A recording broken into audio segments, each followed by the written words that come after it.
स्वागत है फ्रेंड्स आप सभी का। तो आज हम डी ग्लोबलाइजेशन की बात करेंगे। सबसे पहले आप समझिए कि ग्लोबलाइजेशन क्या होता है, उसके बाद ही हम डी ग्लोबलाइजेशन की बात कर पाएंगे। ग्लोबलाइजेशन में हम ये जानने की कोशिश करते हैं कि किस तरह से एक कंट्री जो है वो दूसरी कंट्री के साथ जुड़ी होती है, एक कंट्री की डिपेंडेंसी होती है दूसरी कंट्री के ऊपर। ग्लोबलाइजेशन में हम पूरी दुनिया के हितों की बात करते हैं, हम वेलफेयर की बात करते हैं।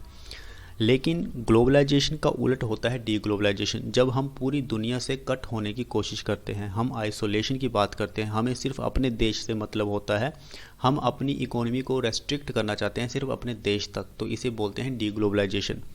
आज डी ग्लोबलाइजेशन की बात क्यों हो रही है, इसके ऊपर डिबेट क्यों हो रही है, उसके बारे में भी हम बात करेंगे। तो अभी आप प्रॉपर डेफिनेशन समझिए कि डी ग्लोबलाइजेशन की डेफिनेशन क्या होती है। De-globalization is the process of reducing interdependence and integration between the nations around the world। पूरी दुनिया में जितने भी नेशंस हैं, जितनी भी कंट्रीज़ हैं, उनके बीच में जो डिपेंडेंसी होती है उसको कम करना, इसे ही हम डीग्लोबलाइजेशन कहते हैं। It is characterised by decline in economic trade. Deglobalisation से फिर इकोनॉमिक ट्रेड में भी कमी आएगी, क्योंकि हर देश अगर अपने हितों के बारे में सोचेगा, अपनी लोकल कंपनीज़ को प्रोटेक्ट करने की कोशिश करेगा, तो वो डीग्लोबलाइजेशन में आ जाएगा। क्योंकि ग्लोबलाइजेशन में हम सिर्फ फ्री मार्केट की बात करते हैं, हम कंपटीशन की बात करते हैं, इन्वेस्टमेंट की बात करते हैं, ये सारी चीज़ें डीग्लोबलाइजेशन में नहीं होती हैं। This decline reflects that economies become less integrated with the rest of the world economies.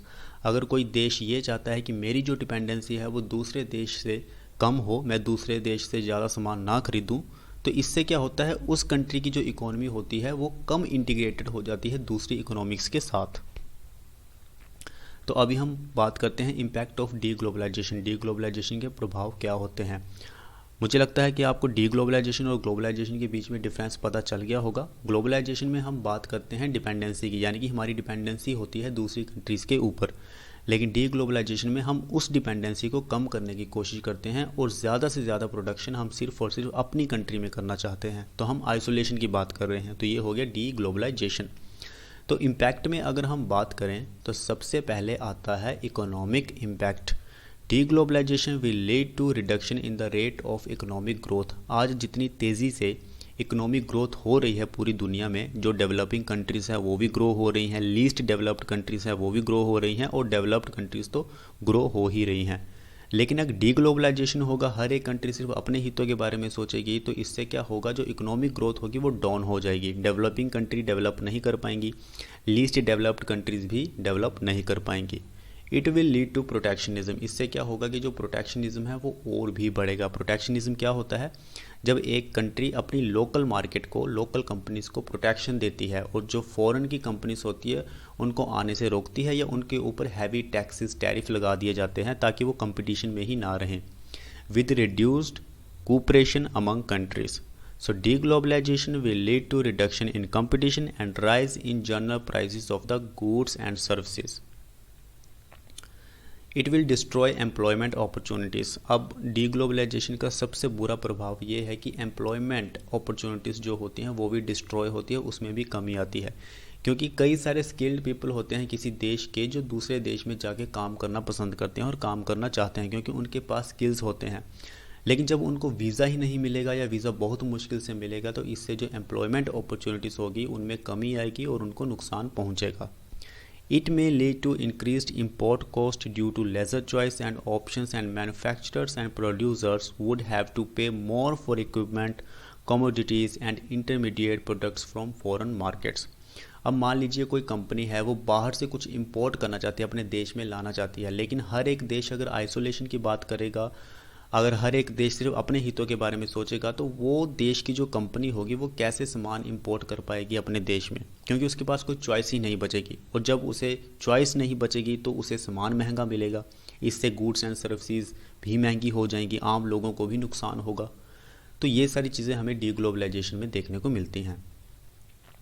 अब हम बात करते हैं सोशल इम्पैक्ट की, कि डीग्लोबलाइजेशन से सोशल इम्पैक्ट क्या क्या हो सकते हैं। It will lead to decrease in standard of living. Yes, अगर डीग्लोबलाइजेशन होता है, हर एक कंट्री सिर्फ अपने बारे में सोचती है, तो इससे क्या होगा, लोगों का स्टैंडर्ड ऑफ लिविंग भी गिरेगा, क्योंकि किसी भी कंट्री में इन्वेस्टमेंट नहीं होगी। हर एक कंट्री की अपनी अपनी खूबी होती है, कोई कुछ प्रोड्यूस करता है तो कोई कुछ प्रोड्यूस करता है। जब एक दूसरे के देश में जाएंगे ही नहीं, प्रोड्यूस ही नहीं करेंगे, तो इससे स्टैंडर्ड ऑफ लिविंग भी गिरेगा। As it will impact export, हम एक्सपोर्ट नहीं कर पाएंगे दूसरे देशों में। And economic growth impacting welfare of poor and their standard of lives, गरीबी और भी बढ़ेगी और उनका जो रहने का तरीका है, उनकी जो स्टैंडर्ड ऑफ लिविंग है वो भी गिरेगी। It will lead to rise in conflicts economically and politically. जब डीग्लोबलाइजेशन होगा तो हर एक कंट्री में कॉन्फ्लिक्ट्स देखने को मिलेंगे, चाहे वो इकोनॉमिकली हो चाहे वो पॉलिटिकली हो।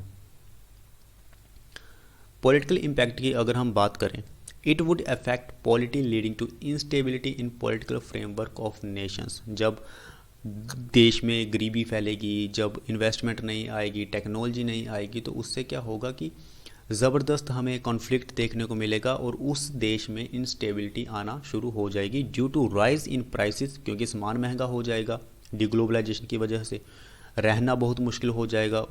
कॉस्ट ऑफ लिविंग में लीड टू सिविल अपराइजिंग, और इससे फिर सिविल वॉर भी हो जाता है, और जो सिविल अपराइजिंग है वो भी हमें देखने को मिलती है।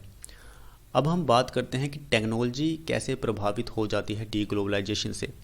These tendencies limit technological advancement. जब कोई देश दूसरे देश में नहीं जाएगा, यानी कि वो टेक्नोलॉजी भी ट्रांसफ़र नहीं कर पाएगा दूसरे देश में, of the world as whole and of developing countries in particular, तो सबसे ज़्यादा नुकसान इसमें डेवलपिंग कंट्रीज़ होगा।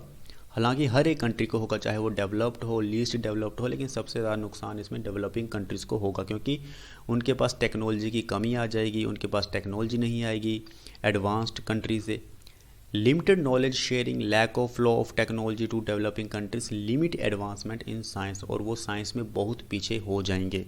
डेवलपिंग कंट्रीज़ की यहाँ बात हो रही है।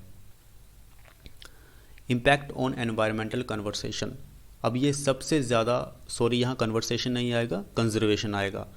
तो सबसे ज़्यादा जो बुरा प्रभाव पड़ेगा वो होगा एनवायरनमेंट के ऊपर। Due to non cooperation among nations it will impact environment conservation effort. अभी आपने देखा होगा कि कई सारे देशों के बीच में इंटरनेशनल ऑर्गेनाइजेशन बन गई हैं, कई तरह के इंटरनेशनल एनजीओज बन चुके हैं जो कोऑपरेट करते हैं एनवायरनमेंट को प्रोटेक्ट करने के लिए। तो जब कोऑपरेशन नहीं होगा देशों के बीच में तो एनवायरनमेंट को भी नुकसान होगा, एनवायरनमेंट को कंजर्व करना भी बहुत मुश्किल हो जाएगा। फंडिंग नहीं आएगी, जब फंडिंग नहीं आएगी तो एनवायरनमेंट को कैसे प्रोटेक्ट किया जा सकता है, बहुत मुश्किल होगा।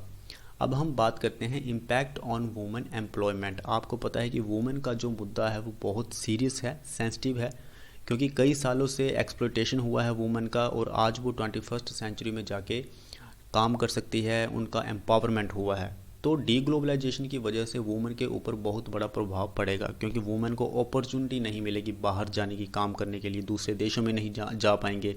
इकोनॉमी जब ख़राब होगी तो सबसे ज़्यादा प्रभाव उसका वुमेन के ऊपर ही पड़ेगा।